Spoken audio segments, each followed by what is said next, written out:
Hello and welcome to the Week in 60 Minutes, brought to you by SpectatorTV and broadcast on the 20th of July. I'm John Connolly, the Spectator's news editor, and your host this week. It's the start of the summer recess, and Rishi Sunak's Conservatives are still down 20 points in the polls. How bad can things get for the PM?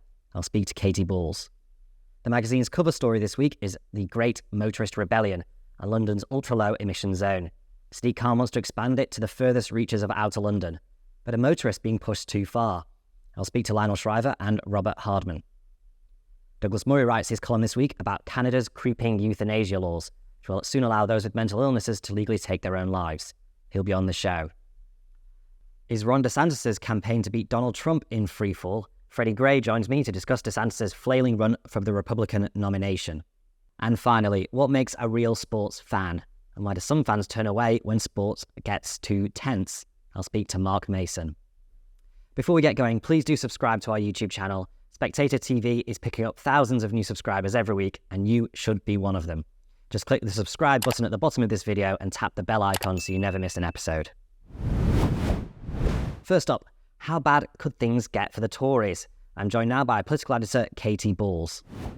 Katy, thank you for joining us on Spectator TV. You mentioned at the beginning of your column this week that Rishi Sunak is going into the summer holidays with, well, not in a great position compared to he was when he started his premiership. So you can tell us a bit about that and the problems he's facing right now. Yes, it feels as though a little bit Groundhog Day at the moment for the Tory party, in the sense that he is going into the long summer recess, Parliament finishing this week, effectively where he was in the polls at the start of the year, which is 20 points behind. And I think there are points, I think there's particular optimism in that spring period. I think that we had a piece in the Spectator written by myself, springtime for Rishi, and the sense of hope. And you could see the poll gap closing. Now, since the local elections, I think there's been a sense of drift, lots of problems, 3 by-elections this week, for speaking just before them, of course. But 2 are free, sparked by Tory psychodrama regarding Boris Johnson's resignation on his list. You also have the economy, which is not going to plan in terms of Rishi Sunak's efforts or what he expected to happen on borrowing costs, even though this week with inflation there's signs of hints of positivity, and therefore you'll just see into a sense where I think things do feel pretty doom-laden for the Tory party at the moment. And these 3 by-elections, if as expectedly lose all 3, will just add to this sense that it's going to be really, really difficult to turn around. So Rishi Sunak's answer to all of this so far, and in fact his answer to almost every single question, has been to sort of reiterate his 5 priorities. I mean, how's that going? Do you think that strategy is going to start to wear thin a bit after a while? So number 10 hate the word reset because I think they think that often this is what people do when they panic. And I think we can just think back to, recent prime ministers. Whenever there's a big speech, try and change the mood. Often the speech is disappointing. Everyone said, is that it? So I don't think you're going to see a purposeful, we're changing plans. If anything, what you hear from those working close to the Prime Minister, they're doubling down on the 5 priorities. I think they see that inflation a bit like Cameron and Osborne saw the deficit. So you only get to do things after by, that case, reducing the deficit. But here, having inflation go down to a level where all of a sudden more options are in play when it comes to tax cuts and so forth. So I think we're going to keep hearing about the 5 priorities, but at the same time, there will be a change of gears. So I think autumn is seen as a point where, not an official reset, but was always a point with the annual party conference, where Rishi Sunak will try and lay out probably a wider vision. Because at the moment, the 5 priorities are effectively, he addressed Tory MPs this week. It's almost as though, I think one Tory MP said, you looked behind the wallpaper, you found 5 cracks, and now you're working out how to cover them wallpaper again. So it's almost a damage limitation exercise because these are big problems. And what Tory MPs want is a wider vision or something offering a bit more hope going into an election year. You also have the King's Speech, which will be a chance for Rishi Sunak to try and not just say what he hopes to do by the end of the Parliament, but also give a sense of what he would do if he somehow was still in power after the next election. And I think there's also talk of a cabinet reshuffle, which would also play in a sense of, I think, trying to move things off from what's been a pretty tricky, I think, 6 weeks. Yeah, on the reshuffle point, there's been persistent rumours about this. What are kind of the benefits and costs that number 10 is thinking if they do have a reshuffle? So I think both Keir Starmer and Rishi Sunak are under pressure from restive backbenchers, some common problems here, to shake up their frontbench teams. And they're under particular pressure in terms of, for themselves, what do they want to say if they are going to have a pre-election reshuffle? Because we saw how David Cameron in 2014 used a pre-election reshuffle to really work out what he wanted to focus on, his message to voters. And it was at points quite ruthless. So Michael Gove, who had ultimately performed the education reforms that David Cameron had wanted, had made too many enemies in the process. So he was moved to a backroom role. Nikki Morgan was moved out. She was seen as someone who was more into his role, seen as someone who was more friendly on the airwaves and would do better. And then you also had, the get rid of the green crap message from Linton Crosby, and that affected to who was in the front bench. So this is a chance to put your best foot forward, so to speak. And I think one thing to look out for is, at the moment, I think there is a bit of a frustration that when it comes to the media appearances, you don't always have ministers coming out to bat for the government. Now, part of that is because there has been a media strategy number 10 to slow down news. You're often told, by figures in government, we're trying to get you off the sugar high, as if journalists are the problem for covering psychodrama too much. So I would argue last year the Tories gave journalists plenty to work with. But there has been the sense of trying to slow the news cycle down. That doesn't really work going into an election year because you want to be getting your message out. So I think you're going to see amongst those promoted, people who are willing to take those tricky slots and spend their Thursday night on Question Time getting lots of criticism, potentially heckles. And also perhaps we'll get someone, if you think about 2015, Michael Fallon, Defence Secretary, when he penned a piece and then gave an interview where he effectively said, you can't trust Ed Miliband on Trident because he might stab the UK in the back like he did his brother David, which at the time I think even Tories were saying, whoa, that's a bit too personal. But he brazened it out. It was a part of his strategy, and obviously the Tories went on to win. So who is going to be the Rishi's Michael Fallon? Before we go, we should probably move to Labour as well, because they've not had the easiest week either. There's been a row over the two-child benefit cap. Was Keir Starmer thinking with this row? Because it's obviously something that's going to upset a lot of activists and his own MPs. So I think it's a really interesting row this week, in the sense that one of the things I say in the column is it does feel as though the Tories are in a bit of a stalemate when you look at the polls, but yet the political landscape is changing as the year goes on, because I think Labour's plans are coming under a lot more scrutiny. They're also having to make decisions the closer they get to power, set out what they would do. And that's only going to increase as we get closer to an election and the election year. And the benefits row, I think, has taken some in Labour by surprise this week, because Keir Starmer, along with most of his shadow cabinet, have called the two-child benefit cap pretty abhorrent, talked about getting rid of it. You had Jonathan Ashworth's predecessor as Shadow Work and Pension Secretary said at Labour conference a few years ago that they would axe it. That was when Keir Starmer was leader, so it was Labour policy. There have been hints that they were rowing back on that. So I think Keir Starmer in Q&A about just over a week ago suggested that the policy was not to actually scrap it. And there was little reaction. Then he goes on a Sunday morning show, Laura Kuenssberg's, and he is asked about it there, and he says that policy is not changing. If you have more than 2 children at the moment, you don't get benefits. Would that change under a Labour government? We're not changing that policy. You're not changing the two-child policy of benefits. And there's outrage in terms of the Labour Party. And often we hear that actually Keir Starmer is a strategic genius for picking a fight with the left of his party, which you've seen over Jeremy Corbyn. And I think there is, obviously, that has helped Keir Starmer to show he is different than Jeremy Corbyn, despite, of course, serving in his shadow cabinet and playing into their connection during the leadership contest. But I think here, it's not just the left of the party that's pretty appalled that this cap could stay. It's also MPs across the party. And I think as a general rule, if MPs across the party in the different tribes are all very unhappy, and making that known this week, quite a fiery weekly meeting of the parliamentary party, that's a bad place for a leader to be, because it raises questions about whether he could really hold the line, depending on what size majority he received, if he was in government. And it all comes back to fiscal responsibility. Ultimately, Rachel Reeves and Keir Starmer think that it is more important to show they're not going to spend in a way which the Tories can attack as making the economy worse. But I think here, this has not been, a clear message, and actually it's causing Keir Starmer quite a lot of problems in terms of his own party. Brilliant. Thank you, Katie. And we'll be showing a special episode of The View from 22 tomorrow after the by-election results. The cover piece this week's magazine is about Ulez, the daily charge levelled on Londoners for driving cars made before 2005. Is this really the best way to improve air quality in the capital and combat climate change? I'm joined now by columnist Lionel Shriver and the Daily Mail's Robert Hardman. Robert, Lionel, thank you for joining us on Spectator TV. Now, Robert, to start us off, can you tell us a bit about Sadiq Khan's Ulez scheme, how it works and how it's been changing to affect places like Uxbridge?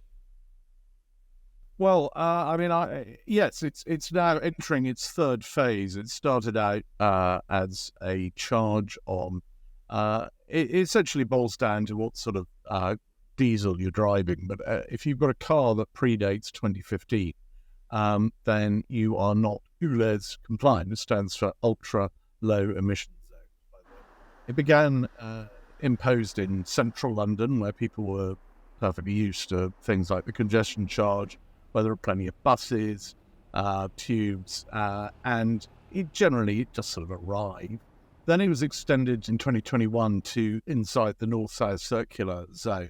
That caused a bit of a harumph because people there are more used to driving around, but it generally landed, people got on with it. What's happening now is, as of next month, it extends to really out to the M25. It's the entire footprint of Greater London, taking in millions of people. And I think the mayor's got it in his mind that, people just sort of get on with it, as they have done with previous impositions. But I think that's to completely misread the nature of life in outer London. We're talking Metroland, we're talking suburbs, we're talking places that sort of run into the home counties, where you don't see people riding along bike lanes like you do in the centre of town. It's a different culture. People need their cars. And a lot of them are pre-2015, these cars. But I think there's a more fundamental point here, and I think I found this when I was out on the stomp in Uxbridge and South Ruislip the other day talking to people. It's really emblematic of a misunderstanding between inner London and outer London. These are people who feel very overlooked. There's not much of a local identity. If you live in Berkshire or you live in, Inverness or whatever, you've got a sort of clear sense. You've got your kind of local paper, your local radio station. You feel you know who you are. If you live in places like Uxbridge, you're sort of regarded as a Londoner, except London's not listening to you. And the main difference in those areas is that to get around these boroughs, they've got very good communications with central London. You get on the Metropolitan line, the Piccadilly line, or the Elizabeth line, and be in central London in no time. But if you want to move around the borough, you want to go north-south, you want to go 2 miles down the road, it's almost impossible without a car. There are no cycle lanes. You get run over by a lorry. There's no tube. The buses are rubbish. You need your car. And now Sadiq's going to charge you £12.50 a day from next month for the privilege of putting it in gear. And Lionel, you're a cyclist, so you're not actually going to be affected by Ulez that much personally, but you're quite against the scheme. Can you tell us why? Well, I feel self-conscious and even a little embarrassed because many of these anti-car measures are being enacted in effectively my name. It's supposed to make it easier for alternative transportation, which I take almost exclusively. So I should be pleased. And of course, there's a lot of antagonism emotionally as well as logistically between motorists and cyclists, even more than pedestrians. But I am not pleased. I do not want people to put to great expense and inconvenience on my behalf. And I find a lot of changes to how one gets around in my immediate neighborhood in London. They don't really make my life better, and they make other people's lives a whole lot worse. A good example is this weird thing in Southwark. They started putting these giant flower pots in the middle of one of the lanes of a two-way street, and they reduce it to one lane. Now, on my bike, I can get through on the other side. That's the idea. But you have lanes of traffic coming at each other like this, and it's deliberate. It's impractical on purpose. It's supposed to make it bloody impossible. And I know it's odd, but I've become much more sympathetic with the motorists. I don't need this. This is not making my life any better. and it's making their lives worse. And I don't see how it's improving things environmentally. And in terms of the Ulez, okay, fine, strictly speaking, it's not going to hit me out of pocket because of my immediate needs, going to the supermarket. But I use tradesmen. I have a house. It's constantly falling apart because that's what houses do. And most of the tradesmen that I use are in outer London because they can't afford to be in inner London. So they have to travel to me. And ultimately, they would have to transfer the cost of coming to my house to my bill. So it actually affects a lot more people than the people it does immediately. And I don't want to see them put out of business. And this is going to put a lot of people out of business. Yeah, I mean, that really came through in your piece from Uxbridge, Robert, when you were talking to tradespeople and businesses. I mean, can you tell us a little bit about how they're going to be affected by the scheme being expanded there? Yeah, they definitely feel this is anti-business because a lot of small businesses were encouraged. I spoke to one business who were positively encouraged by the government, by the car dealership. Yeah, you've got to go diesel. This was back in 2012. They bought their van, their big investment that they still use. Now, of course, they're going to be punished for it. And the point they make is it's not just affecting those tradesmen who have to drive in and out.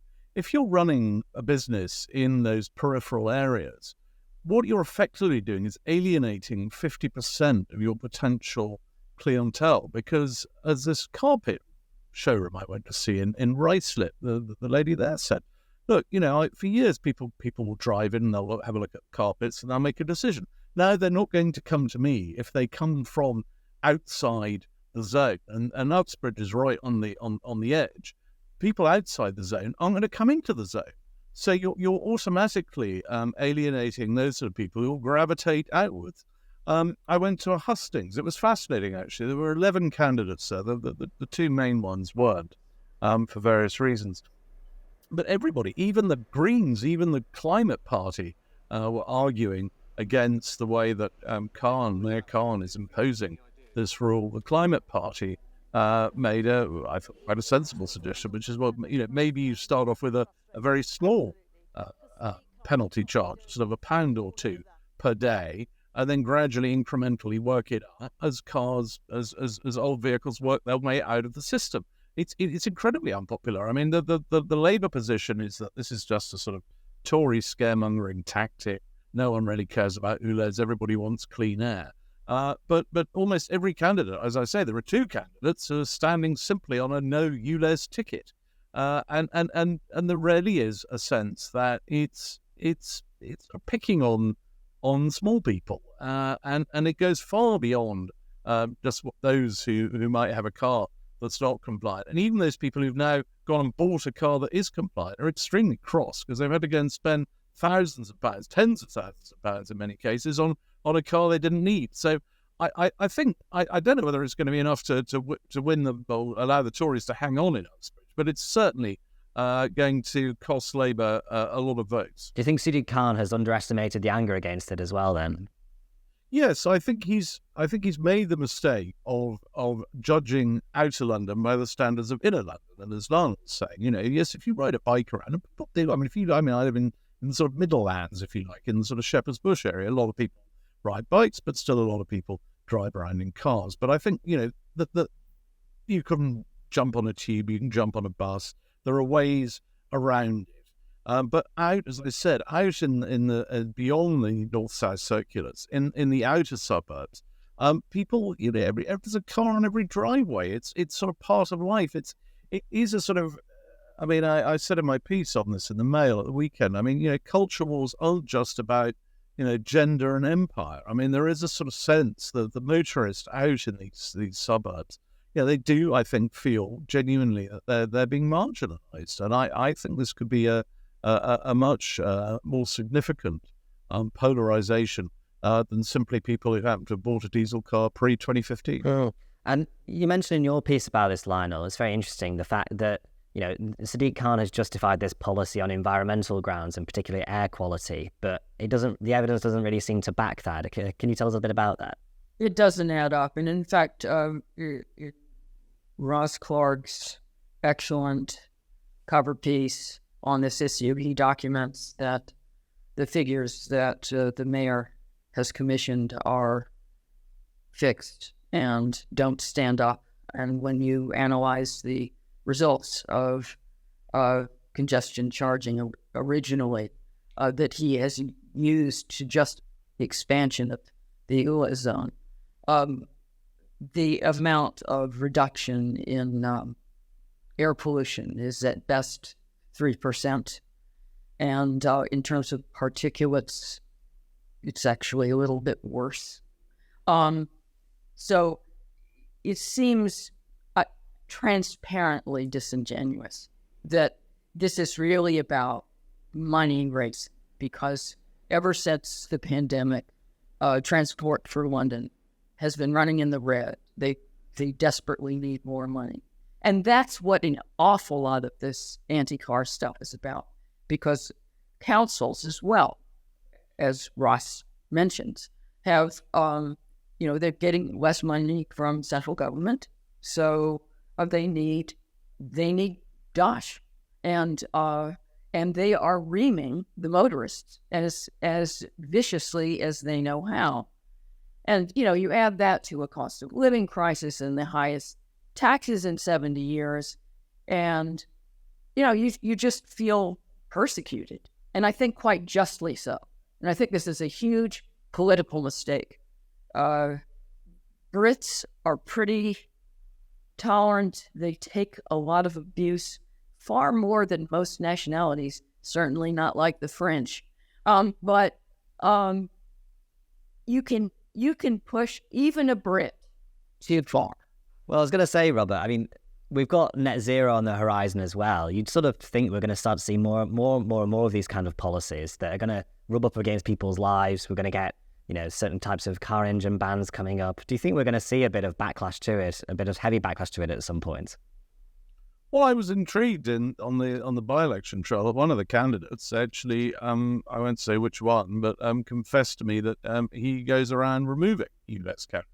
Talk to me about how he does it, and even said that at one point he'd been arrested, but nothing had come of it. I think there is a sort of there is a feeling of can push, as Al says, you push people so far. Several people in Uxbridge actually likened this to a sort of poll tax moment. The poll tax that many people say was what finally brought down Margaret Thatcher in 1990. That this could actually be the way, the way in which Labour managed to lose the next mayoral election. I mean, it was intriguing. I was there. I'm not a transport expert. I'm not an environment correspondent. I commend Ross Clark's excellent piece in the magazine. I read it. It makes the point that so many of the stats in this are just hokum. And of course we want clean air. I mean, that goes without saying. And inner London has different clean air issues to outer London. But this isn't really going to make much difference to the clean air side of things. And I think people see through that now. And they are going to get angrier. And I think it is sort of going to lead to perhaps new forms of civil disobedience. People are sitting out. I mean, just yesterday I walked out of my front door and there was a Just Stop Oil protest coming down the road, holding up all the traffic. People are absolutely furious on their way to work. 5 people in high-vis jackets just walking down the road very slowly and occasionally stopping. And there are two sides to that coin. And if people feel that side, so clean air, Just Stop Oil, Extinction Rebellion end of the spectrum, if they feel that they're able to get away with it, well, I think they're going to maybe push things the other way. And to the mayor, I just say be careful what you wish for. And Lionel, you've said you're in favour of camera vandalisation when it comes to Ulez cameras. Can you tell us why? Well, I think that dovetails with what I was just talking about. It's very un-British. And I like it when the British start acting un-British. I mean, they're so well behaved. And I think it shows spunk. I was a little anxious writing admiringly of breaking the law in the Spectator. or whether that might be edited out. But this is what I'm talking about. You push people so far, and at a certain point, they will strike back. And I'm afraid that we're going to be looking at this across the board with all these net zero initiatives, many of which are designed to just get more money out of your pocket. But most importantly, they're not thinking globally. They are all cart before horse. That is, you design the system of penalties for not being compliant with this, that, and the other thing, but you don't put together a world of an alternative that is functional. So, the whole heating thing is a good example. For half the housing in the UK, the new systems do not work. They cannot be fitted. But still, we have a law where you're not going to be able to get a gas boiler after a certain year. So this is the wrong order. You have to sort out the logistics first, and then you're going to get compliance. If that means that ordinary life is still practical, it's still functional, and is still economical. But none of this stuff has been worked out. And what you're doing is just driving your entire society toward a dead end. Well, that's a very good point. One other thing. I think it's a more general point, but adopting this sort of one-size-fits-all strategy to something like Ulez, it just doesn't work. I mean, another recurring complaint I came across, not just on this by-election trial, but elsewhere, is that in actual London, families on the whole, some families don't have cars, as the mayor will point out, but a lot of families that have one car, and that one car is how they meet up with other families. I mean, I spoke to several people who made the point that, mum and dad live just outside the zone, their car isn't compliant, they drive out to see them. This charge, it's not just a sort of 9 to 5 charge, it's 24 hours a day, every day of the year except Christmas Day. Frankly, there's some people thinking, well, maybe we'll just sort of see the family on Christmas Day and that's it, because £12.50, again, it's not a huge sum to perhaps to a driver in central London.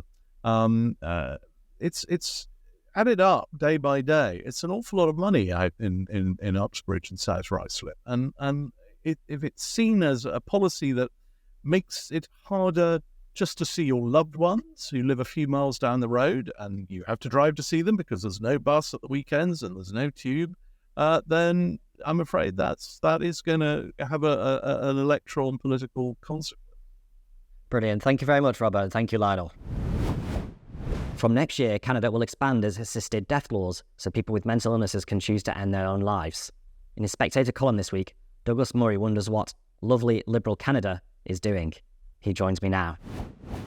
Douglas, thank you for joining us on Spectator TV. You write in the magazine this week about how Canada is expanding its assisted dying laws in what sounds like a pretty horrific way. Can you tell us about it, please? Yes, I mean, long-term readers of the magazine will know I've written about this in the magazine before. There's an incredibly complex and intense debate about assisted dying, and there are good arguments on all sides. But one of the points that I've made repeatedly in the magazine about different countries in recent years is the necessity of making sure that if you are talking about assisted dying for the terminally ill who can have nothing done to help them, effectively a sort of slightly earlier palliative care, you've got to be extremely careful that this doesn't expand. And I wrote some years ago, having spoken to doctors who did euthanasia in the Netherlands and Belgium, that the old slippery slope argument we hear about, and people usually use as a dismissal. They say, oh, you're getting all slippery slope on us. I said, well, here is an ethical question where the slope is really slippery. It was in Belgium. Again, last year I wrote about the case of the young woman who was killed by the state, allowed to die by the state, phrase it as you will, because she had PTSD from surviving the Brussels airport attack in 2016, where she saw many of her classmates, she was 17 at the time, blown up in front of her. The Belgian state is far too civilized, of course, to execute any of the men involved in the Brussels airport attack, but it did manage to put down one of the victims of the attack, who's now been chalked up as another victim. This time, it's Canada that is on this slope, and gosh, is it slippery. In 2016, the lovely Liberal Canadian government introduced what it called the Medical Assistance in Dying, or MAID Act. And again, as in so many other Western countries, it was meant to be only for people with terminal illness. And that's how it got through. It's put through as if it's incredibly strict. 2 years ago, the Canadian government expanded the law. And 2 years ago, it was allowed to encompass people who had non-terminal conditions. So you can see where this is going. As of March next year, this is going to be expanded again, and it will be allowed to include medically assisted dying for people whose sole underlying condition is mental illness. Now, I suggest that anyone who isn't at this point ethically concerned isn't thinking deeply about this. And there's a specific case you mentioned as well, Douglas. I think it's Lisa Pawley. Can you tell us a bit about her? Yes, she gave an interview recently. She's one of a number of people who've said, they're sort of looking forward to next March. The Canadian government itself presents the development of the new law as if it's a sort of wonderful, exciting new opportunity for the Canadian public. It's pretty dystopian if you think about it like that. A woman called Lisa Pawley is one of those who seems to be viewing it in that light. She's a 47-year-old woman, and she's suffered from anorexia for most of her life. She's had it's very debilitating eating disorder, and unfortunately for her, unlike many young women who have it, she hasn't been able to shake it off. She hasn't been able to get rid of it. She currently weighs, I think, 6 stone, 6 pounds. She is too weak to carry groceries back from the shop. She says, every day is hell. I'm so tired. I'm done. I've tried everything. I feel like I've lived my life, was the quote she gave. And as I say in the piece, a 47-year-old who feels that they've lived their life is a 47-year-old in need of help. And I would submit that anorexia, which is an incredibly debilitating condition, as anyone knows who's either had it themselves or had a family member or a loved one who's had it, knows that it requires very, very intense help, love, support, and much more. But the message given off by a society that says, actually, we've got a cure for anorexia, it's medical assistance in dying, is a society that gives out one of the worst messages possible to the predominantly young women who suffer from that condition. And like you say, I think it would be rightfully seen as abhorrent if you told someone with anorexia that they should, or they're right to think that they should kill themselves. But Canada seems to be sort of sleepwalking towards this. I mean, you mentioned in your first answer the fact that this is a very liberal, soft, cuddly government. Do you think that's linked to the fact that they've just sort of lost their moral compass on this? Oh, absolutely. And, to do something truly atrocious, you have to wrap it up these days in the language of compassion. You can do almost anything, get away with almost anything in a modern society if you talk about it in compassionate terms. I give the example at the beginning of the piece. I opened the piece by talking about Martin Amis's 1991 masterpiece, Time's Arrow. It's a novel where everything goes backwards. Time goes backwards. Everything happens in reverse. Every daily action. And it includes, as part of its narrative, is the Holocaust in reverse. And I say it's very hard to say anything new about the Holocaust. But Martin Amis manages, or have a new light on it. Martin Amis manages, actually, in that novel, when towards what is the end of the Holocaust in the reverse, which is, of course, the beginning of the Holocaust as it happened, the bodies that they take out of the oven and bring into life, one of the people who works in the crematoria starts to worry that the bodies that they're taking out of the oven seem to be increasingly deformed. And the character in the Amis novel starts to wonder whether it's worth bringing these people to life at all, which is, of course, a reference to that way in which and I'm not using the Holocaust to say what Canada is doing is about to lead to the murder of millions of Jews or anything like that. I'm saying that it's a reminder of the fact that such great atrocities from history can start with things that people can nod along in the name of compassion. A lot of eugenics went this way, started this way. Medically assisted dying, assistance to people with debilitating conditions, and much more, the mentally ill. And I say that there's a particular corner of this, and I've pointed this out in the magazine before. I pointed this out when Britain was considering new laws on this. Much of the problem of this is the elision in our day between medical illness and mental illness, physical illness and mental illness. Huge amount of work has been done. And again, you might be in favor of this or against it, but huge amount of work has been done by government, by the NHS, by celebrities, even royals, to talk about the way in which mental illness should be regarded as being on a par with physical illness. Once you get onto euthanasia, medically assisted dying, as they call it again in Canada, MAID, once you get onto that and you say you have a society that says mental illness and physical illness are on a par, then you allow people to find a way on the state to be killed, effectively, assisted to die because they have a mental illness. I give the example in the piece. This has already come up. This is not a dystopian fear-mongering. Last year, a member of the Canadian Armed Forces, a veteran, called this Veterans Affairs Canada, which is a sort of veterans support association. He was suffering from PTSD. So bear this in mind. This is a young man who had been sent to war by his country, had presumably seen some of the things you see in war. War is always unpleasant, always traumatizing to some extent to the people who participate in it. This man had been sent out by his country. He's now returned. He should be getting the best possible care, as all veterans should be.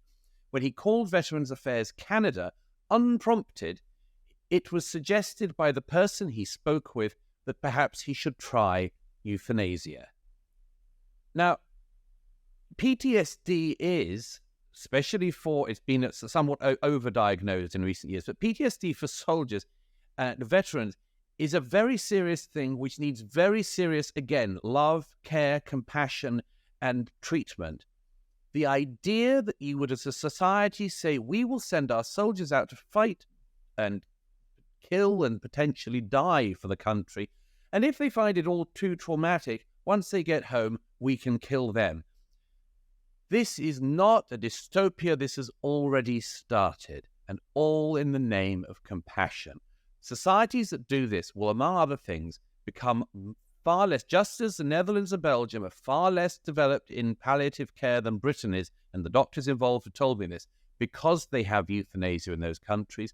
So a country like Canada that believes that medically assisted dying, euthanasia, is a good response to trauma, to anorexia, and much more, will be a society that is less good at treating people with those conditions in the way in which they should be treated, because they will be offering death as one of the options on the board of treatments. And you mentioned in the piece as well that, and as you were saying then, it takes a lot of effort and a lot of states' capacity to sort of help someone with mental illness, whilst euthanasia is almost the cheap, easy option. Do you get the sense there's almost like a financial incentive to push people towards euthanasia now? Well, I don't know if there is at the moment, but there could well be at some point. One of the moral issues that has often come up with euthanasia, even for people with medical conditions that are terminal, is, can we be sure that loved ones aren't encouraging them to this effectively to get a cash bonanza? It seems unimaginable that anyone would, but human nature being what it is, of course, some people will. So there has always been this kind of fear, even with the most clear-cut case that people in favor of euthanasia can present, which is people with terminal illnesses who are close to the end anyway. Of course, it's not just possible, but likely that financial incentives will start to step into this. They always do. The Canadian government has had such extraordinary overreach in recent years in things like, again, as I've written about before in the magazine, the closure of bank accounts of people who are critics of it at home, the corruption of the Canadian media. All of these things have been done in the name of compassion and much more. The Canadian government is already pretty corrupted, actually, among Western governments. It seems to be able to get away, Trudeau himself seems to be able to get away with almost anything because he does it in this dippy, sort of floppy-haired, foppish language of compassion and love, whilst showing very little compassion or love for the people of his country, and in fact a sort of disdain for the average person. I have absolutely no faith in the Canadian government to be fair in its treatment of its citizenry if they have any views that the Canadian government doesn't disagree with. The idea that the choice of life or death could be in the hands of the Canadian government gives me the shudders. Again, this is a government that believes it is too superior, too morally pure, to ever think of executing for somebody for a crime, such as mass murder, child rape, or anything else. Far too morally superior. Like Britain, like all the EU countries, we think we've got beyond that. We've got beyond public executions. We've got beyond private executions, executions in prisons of prisoners. We're past that. We've developed. But we are, or Canada is, as a society, able to allow and encourage, indeed, people with mental conditions like anorexia, like PTSD, to be effectively killed by the state. I don't think the state has that right anywhere. I cannot see how a country posing as a liberal democracy can go down this route without criticism. And finally, Douglas, I wonder what you think about the lessons for Britain here. I mean, as you say, there's been a long-running campaign for euthanasia in the case of terminal illnesses. Do you think it's possible to have that and stop there? Or do you think once that sort of Rubicon has been crossed of the state taking a life, then you're sort of opening yourself up for a world of horrors? Well, I've had this argument on the Spectator podcast before, not least with Lord Falconer, who was one of the people pushing the Assisted Dying Act in the House of Lords. He was one of those who, again, it's all, Douglas is getting all slippery slope on us. If I was Lord Falconer, or one of the people in that campaign in the UK, and I know and have spoken with people involved in that, I respect the opinions of some of them very, very much. But if I were them, I would look at what was happening in Canada and think, those Canadians have mucked up our whole case. You know, the whole way in which the Assisted Dying in Britain Act would come in would be if it was incredibly carefully defined and incredibly carefully policed. And it is already clear, in my view, from the Netherlands and Belgium, which are not far away from us as societies in any ethical or geographical sense, it's already clear from there how slippery this slope is. And when Lord Falconer and others say, Douglas is getting all slippery slope on us, now I would say again, look at Canada. Look at what you can do in Canada now in the name of compassion. Look at the Canadian government's websites, the way in which it presents next March as being this wonderful new opportunity for Canadians. This really is something atrocious happening in our own time. And as the editor of The Spectator, Fraser Nelson, has said to me a number of times, and I often quote it, instead of just racking through the past and looking at what other people did and how astonishingly awful it was, also think of what is happening in your own time that our successors might think is equally awful and look at in an equally despising light. Try to work out what they are now and try to stop them early. I would suggest that when it comes to medically assisted dying in the West and the slippery slope in these ultra-liberal democracies, it is just such a case. Thank you very much, Douglas. Over the weekend, Ron DeSantis fired a dozen of his campaign staff. The Florida governor is around 30 points behind Trump in the race for the Republican nomination and thought his campaign needed a reset. In this week's magazine, our deputy editor, Freddy Gray, looks at what's gone wrong for him. Freddy joins me now. Freddy, thank you for joining us on Spectator TV. Great pleasure, John. You write this week about Ron DeSantis and about the fact that despite being a very successful governor of Florida, at the moment his presidential campaign is pretty much floundering. He's several points down on Trump. What do you think's gone wrong for him?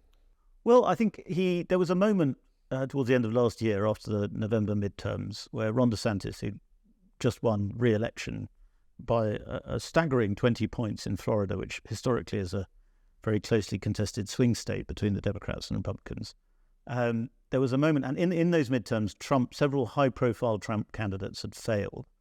And there was a moment where a lot of the press were keen to say that Trumpism was on the wane, and that this was the moment for Ron DeSantis, who was sort of Trump, but more professional, less toxic, less crazy, to emerge, and that he could bring the sort of hard red meat Trumpism in terms of politics, but he was a more polished performer, and he wasn't quite as unstable as Trump. And lots of very rich American billionaires who fund the Republican Party got quite excited about him. They started donating money towards his campaign. They already had been for a bit, but it accelerated. And crucially and interestingly, Rupert Murdoch's seemed to like him, or there were lots of reports that he liked him, and Fox News became quite favourable in its coverage towards Ron DeSantis. Fox News is, of course, the most powerful media network in America. And there was this very sort of seemingly iconic front page of the New York Post, again, Murdoch's paper, which called him the future. And it had him looking quite presidential next to his very photogenic wife and their prettily dressed children. And there was a lot of hype around it, really. And I think, having spoken to a lot of people in the Trump world, that they were actually a bit more worried than they let on. Right. They were very vicious about him. There was a lot of cross-pollination between DeSantis's campaign, his team, and Trump's old people, and there's a lot of bitterness between them. But then as this year has gone on, and as DeSantis has actually gone from being someone who everyone just talked about as a candidate to actually being a candidate, it's gone very badly for him. And Trump has just got stronger and stronger. And the key moment, of course, was this launch with Elon Musk that seemed very whiz-bang and clever and techie and futuristic. And it was an enormous tech sale, inevitably. And about several million people tuned in eventually, but most of them were just tuning in to watch what a car crash it all was. Right, yeah. And ever since, he hasn't really recovered. And now billionaires are starting to move away from him, and he's not doing so well in the polls. He's now down in the teens, and Trump continues to go from strength to strength. He's now about 30 points ahead in the polls, even by the most modest accounts of Trump's success. So how much of this do you think is down to DeSantis's personal qualities? I think you mentioned in his piece his sort of lack of charisma compared to Trump. Yes, a Trump campaign insider told me that DeSantis's campaign is run by dorks, for dorks. Right. And I think there's something in there, in that he does the sort of anti-woke thing, but he does it rather robotically. He sounds uncomfortable. He looks uncomfortable very often in front of people. He's a bit of an introvert. Some people have compared him to Richard Nixon, who obviously was very successful as a presidential candidate. But he is not, he doesn't have that sort of Trump wild charisma. I mean, almost nobody does, but he doesn't have a sort of charisma that can rival Trump. And in fact, his campaign has sort of melted upon contact reality, because the key thing about the campaign, which is him, isn't selling very well to the American public. It's very interesting you mentioned sort of the anti-woke campaign. I mean, it's worked very well for him as Florida governor. Do you think sort of his success at governor has kind of hidden his failings as a campaigner, perhaps? I think possibly what he got wrong in the early stages, and I think he's tried to adapt this a bit, is talk too much about Florida. He's talked about all his successes in Florida, how Florida's a state where woke goes to die. And I think perhaps he didn't really appreciate that just talking about Florida doesn't really speak to a lot of Americans. And in fact, a lot of his popularity in Florida was based on his closeness to Trump, who is a Floridian resident most of the time, and is very loved by that sort of shifting section of American politics, which is embraced Trumpism in quite a big way. So you're saying that the wheels are coming off in large part of DeSantis' campaign. Backers are now sort of moving away from him. Funding is going to be a big issue. How much do you think that's going to affect his campaign going forward now? Well, the DeSantis campaign were very keen over the weekend to call that he fired 12 staffers over the weekend, and there was talks about him sort of burning up. That he has raised huge amounts of money. Between April and June, he raised $20 million, which is sort of rivaling Trump. but he seems to be spending it very fast. And the DeSantis campaign were talking about a reset. And whenever political campaigns start talking about resets, and then DeSantis himself was saying he doesn't buy into the doom and gloom characterization of the campaign. He called it a predetermined media narrative. And whenever people start talking like that, it's sort of a key indication that they know something's going wrong, and they're trying to change course quite quickly. Reset quite early on in the campaign as well, yeah. Well, but to be fair, I mean, Trump in 2016 had several resets. You know, he fired people a lot. And, you know, perhaps that's what political campaigns need to do, is keep adapting when things aren't working very well. You mentioned as well DeSantis has been trying to outflank Trump on the right a fair bit, bringing up things like Trump's support for the vaccines, support for trans rights. Do you get a sense that's working, or is kind of... It doesn't seem to be. I mean, on abortion, for instance, he's spotted that you know, there may be an opportunity with social conservatives, with evangelicals, to be to the right of Trump on abortion. But of course, Trump can always say, I'm the person who brought you the Supreme Court that overturned Roe v. Wade. And Trump also knows that people who vote, the largest sections of the population who vote, don't spend their time obsessing about not just vaccines or abortion or culture wars issues. They like brands and they like things they can recognize. And that sounds sort of patronizing, but it's also quite important. Trump is a product that sells. DeSantis isn't yet. And when he talks about these culture war issues and when he talks about social conservative issues, he's speaking to an American conservative movement, which is very powerful in America and very well funded and significant in American politics. But it isn't everything. And Trump's base is more than the conservative movement. It's a movement within itself. And so it's very hard for him to overwhelm that. You mentioned in the piece that it's a long way towards the primaries now. Say things don't go well for DeSantis. Are there any other Republican candidates who you think maybe possibly can challenge Trump, or are now going to have more attention sort of shone on them because of DeSantis' failings? I think they will have more attention shone on them. I think people are starting to look towards Tim Scott, who is African-American senator from South Carolina. Similarly, Vivek Ramaswamy, who is a sort of businessman, entrepreneur turned candidate who speaks very eloquently and has a lot of sort of pizzazz. But neither of those two are really going to pose a significant challenge for Trump.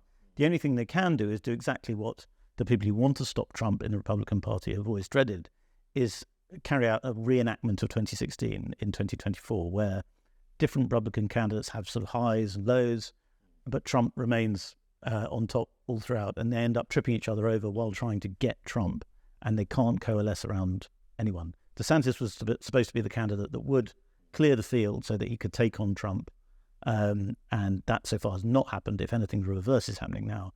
And Mike Pence, for instance, who is a disastrous candidate, he's not getting above 6 or 7%. At the weekend, he was asked about, why does he care so much about Ukraine when there's other things going, terrible drug problems, crime problems going on in his country.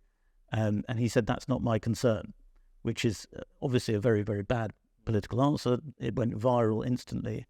But even so, Mike Pence, because he's a very well-established Republican name, is getting 6 or 7%. Nikki Haley, similarly, is on a similar level of support.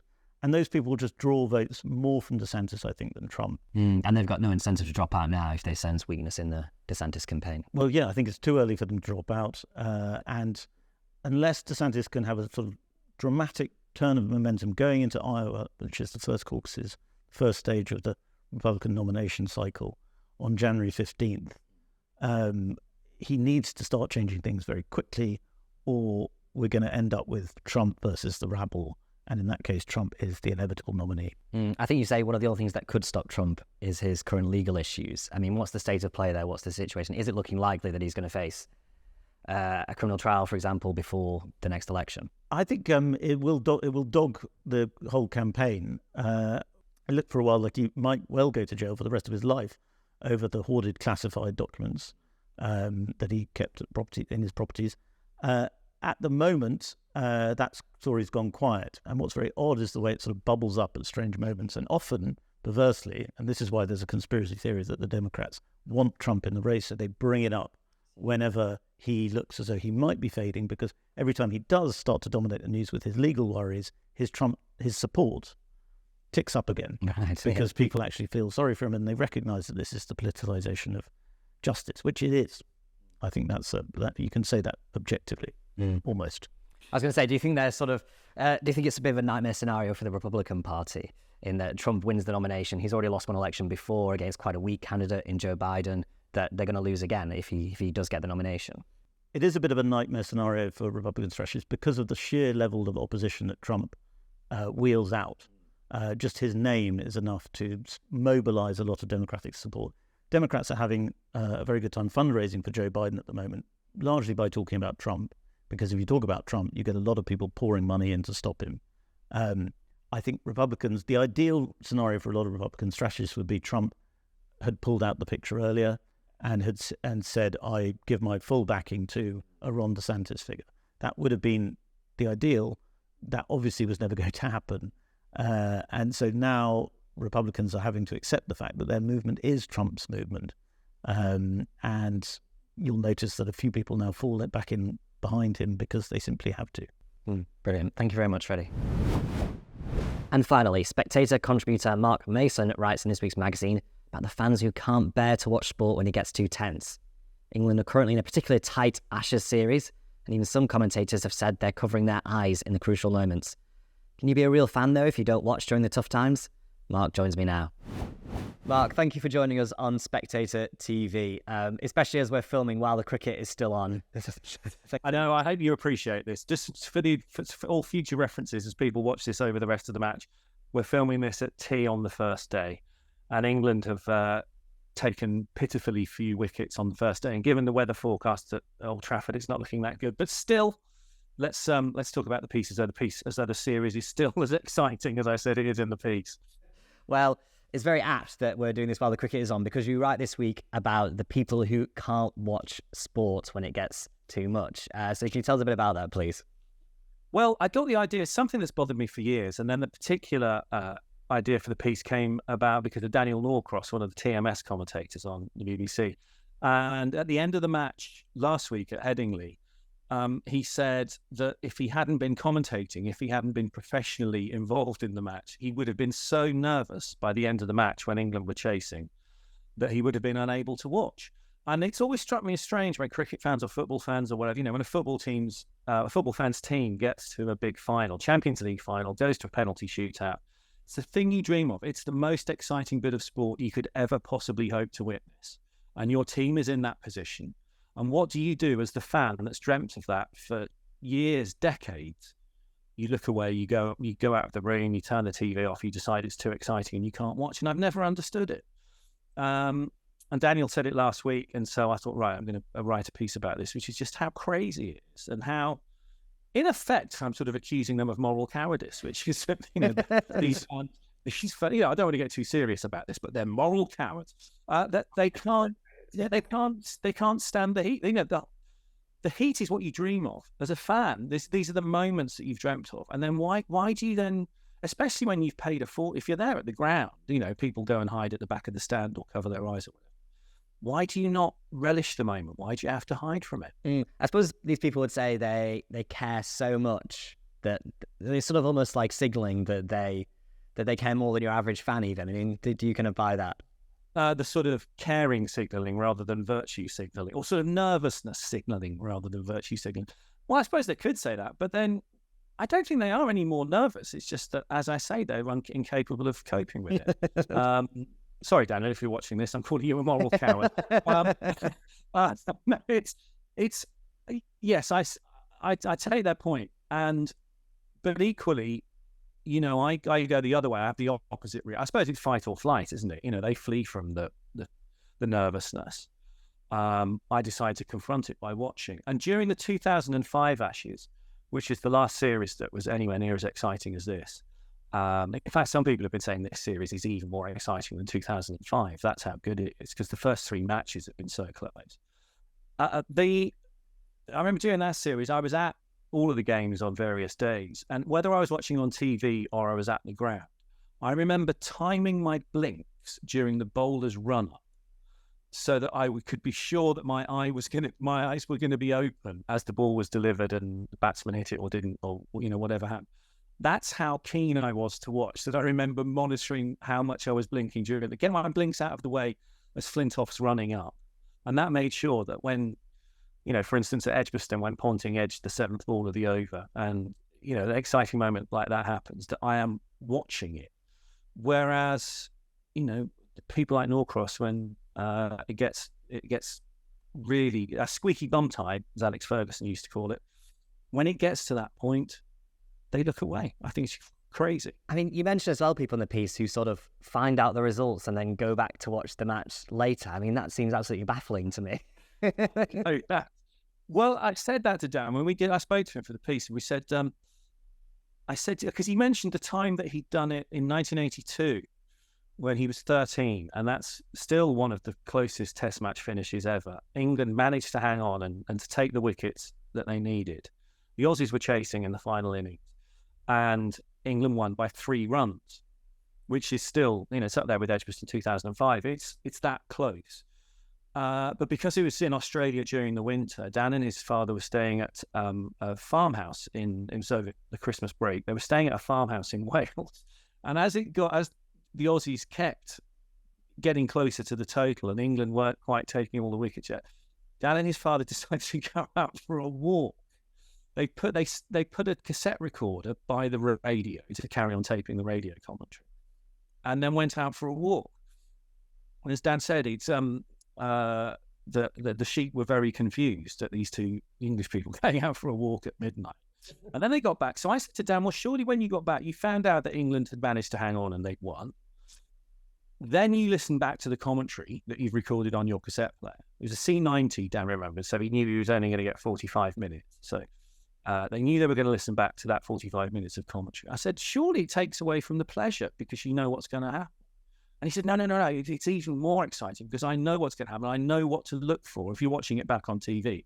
I'm looking for the players' reactions because I know when the crucial moments are coming out.